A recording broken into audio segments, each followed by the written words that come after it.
All right, guys. So this has been something I was wanting to do, but trying to figure out how exactly I was going to do it. There are plenty of guys out there who are very good and do a very good job of doing car reviews.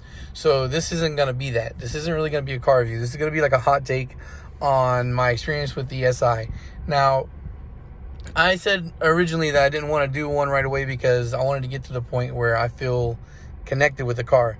And again, I mentioned before in Ford versus Ferrari when the guy was road testing that one car that Shelby had, and he was talking about all the great things on it, trying to be like a show off and, showing his knowledge on the car. And Shelby's like, he don't know shit about the car. He drove for 20 minutes or something like that. He's like, you really need to spend not a little bit of time, but days, months to get accustomed to the car, to really push it to what it can do on the limits. When you can drive the car and you feel like the car is an extension of yourself, and you're not just driving something, that it's you. You're like going through traffic. At least that's how I feel about it when I be driving after a while. Even a slow shit box, I can really get around in very well after some time behind the wheel, once you get accustomed to how everything feels, the turns, the sway of the car, whatnot. So as far as a driving comfort, it's a super comfortable car. Like the side bolsters, I'm not gonna lie, did take me a little bit time to get used to, but that's probably just because my legs are fat. But eventually, I did get comfortable, and it's not because it like broke in or anything, because it's still fine. But it's just like how my clutch leg positioning was eventually settled to where I'm comfortable. And speaking of the clutch, the one thing that's super noticeable about this clutch in the SI, it is super light. Like, it is no weight to it at all.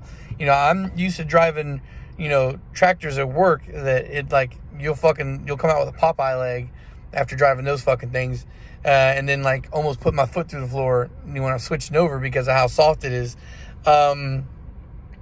The interface is pretty decent. Like, it's not super fucking awesome, but the car links up the Bluetooth faster to my phone than my wife's fucking piece of shit car. Like, that car has had problems since the beginning of detecting and hooking up to the proper phone, and the fucking display will show that it's playing it, but then it won't be playing. It'll still be playing on the phone, not the car speakers, and it's a mission. This links up and plays pretty much immediately. Also, the cruise control, I remember when the very first day I drove the car, when I was coming back from the dealership, it seemed like it did have that adaptive cruise control, and might be that I hit a button, something that I fucked up, like the adaptive cruise control, which automatically slows you down when you're coming up behind somebody, and beeps if you're coming up on somebody too quick and goes into the brakes. But I don't know, maybe I hit the button and it doesn't do that shit to me anymore, so I don't have to worry about that. The cruise control adapting for me. I just fucking hit cruise control and it goes. So that's something I'm fucking super happy about. Like, I bitch all the time saying I wish I had a Tesla to autopilot my ass home, because you would imagine that being a car person, and I like this car, that I would look forward to my drive home at the end of the day because I want to have fun in the car. It's actually the part of the day that I have that I look forward to the least, just because I'm so dead that I don't want to put any thought into getting home. I just want to be there.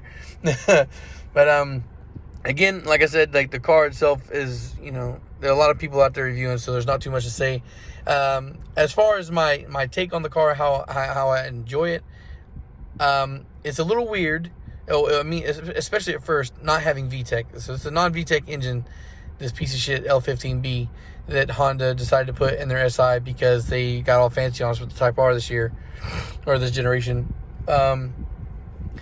So there's that. There's no VTEC crossover, and it makes power between like 3,000 and 5,000. Now, I'm sure if you go on there and look at the forums or whatever, you'll see exactly where the power band kicks in.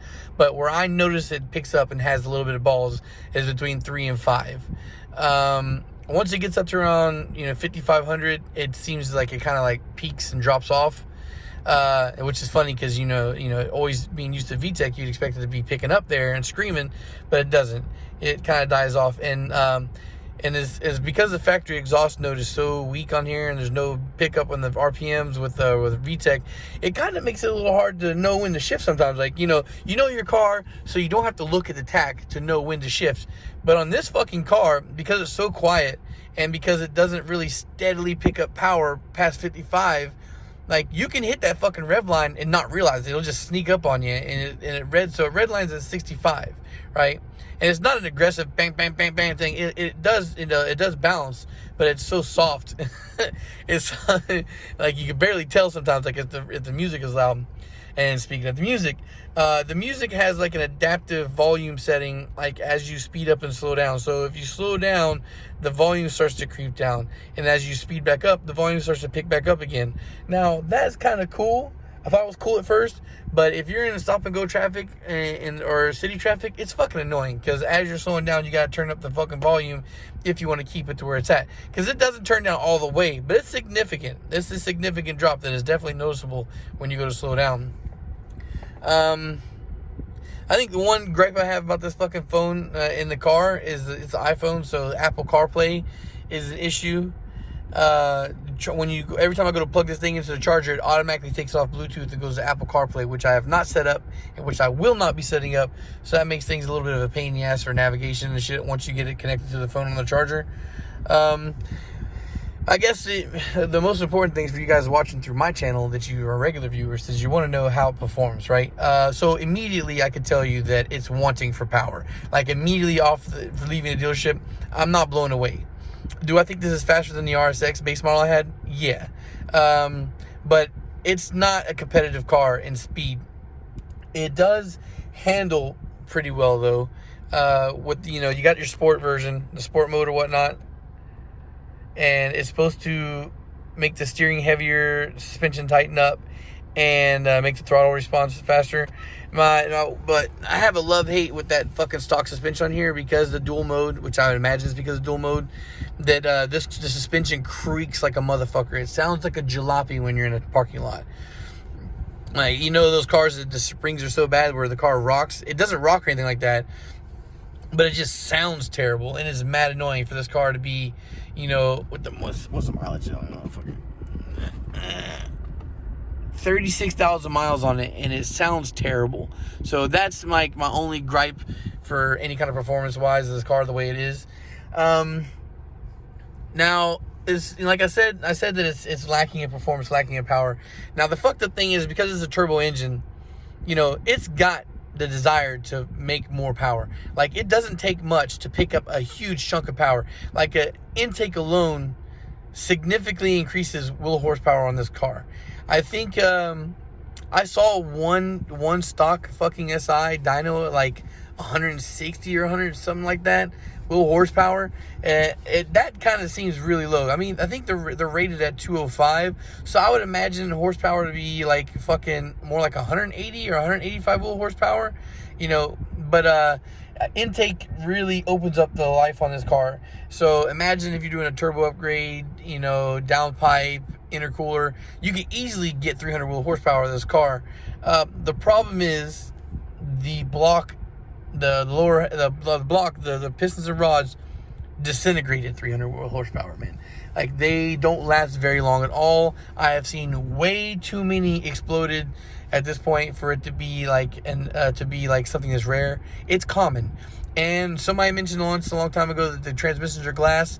Yeah, the transmissions are weak too, and the clutch is also weak as fuck. Apparently, once you pass 220 wheel horsepower, you need a clutch. And with as light as this motherfucking thing feels, I'm not surprised. So they gave us the Type R, but they took a huge step back with the SI. They really took a large step in reverse on the performance of the SI. It used to be that you could throw 500 wheel horsepower at these fucking things with no problem, but now these things fall apart at 300 horsepower. So that put me to thinking about something like, this is a car that I would definitely like to keep long term. Like, the car's comfortable. I very much like the body style. This is the only car that's ever come out from Honda that I didn't have to take a while for it to grow on me. I didn't need to see it modified and lowered for me to start liking it. I liked it from the very first time I saw the pictures of it. I was like, I like the body style. I very much like the body style. I like it better than the Type R, still do. All right, I don't like the hatchback version of this car. I think it's fucking gross. I like the sedan very much. I think the coupe is fucking ugly, and I think the hatchback is fucking ugly. The sedan, regular style car, is my favorite look for this generation. If I get out of this car eventually, I would like to get one of these in, say, 10 or 15 years when they get cheap enough for me to buy another one again, and then build it up. So here's my thing, right? A friend of mine, Alex, that I do business with, and I also reference to work and shit a lot. He is doing a K20C in his SI, and he's like telling me to wait for that. And I don't have Type R money to spend for this car. Plus, I'm still making payments on it, so that's definitely not going to happen. But at the same time, too, he says he'd charge me $500 for a swap to swap this car. So I'm when he said that shit, I was like, "Fuck me, bro! I could go out and buy an L15B, build it, and then drop it off to him to put it in there for me, and then wow, I would have me a 300 horsepower in this car. I think would be great." Definitely better than what it's at right now. 300 horsepower would be great because this car, it gets through traffic well. And I said plenty of times before when I was buying a car that I just want something that's reliable with a warranty that gets in and out of traffic without being a slow ass turd. And I definitely, am super happy that I got this car versus the FRS I was thinking about getting, because if the FRS is being slower than this car, it would fucking kill me. Any slower than this, and I would die. This has been a good car. It's great on fucking gas. I think when I went to go get the single cams up north, I got 300 and change miles out of this motherfucker on the highway before it ran out of gas. And I average about 280 miles per gallon during the work week back and forth. And this is with me cruising. See, we're at 202 miles right now. And where are we at in fuel? Almost half a tank of fuel. So 202 miles, and I still I'd say a quarter and a half a tank of gas. So yeah, this thing does fucking great, and that's with me getting on it, because I average cruising speed at 85 miles an hour. I routinely take it up to 5,000 RPMs. I get on it, and the initial pickup on this is great. Like the torque and the turbo combo is great for it to go. It just dies off quickly up top, and it's like I said, wanting for power. Guys, right now, a little disclosure on my financial statements, right? So, how I am financially. I pay $590 a month for this SI right now. That's because Senor Chris has fucking terrible car credit. Now, here's the good thing, right? I pay $590 a month for this car. That's not including the insurance. This is outside of insurance. And my wife's CHR, which is also in my name, I pay $535 a month. So between the two cars, I pay over $1,100 a month in car payments. I don't regret it at all. It's been a great peace of mind. It's great on comfort, great on, it's a great ride. But that leads me to this thing, right? So next March, I will have paid 2 years on the CHR at an absurdly high rate with perfect payment history. And I will have had a year of perfect payment history, God willing, on the SI by the time we get there. So I'm looking at fucking C7 Stingray Corvettes, and they are estimated $700 a month for payments with decent credit.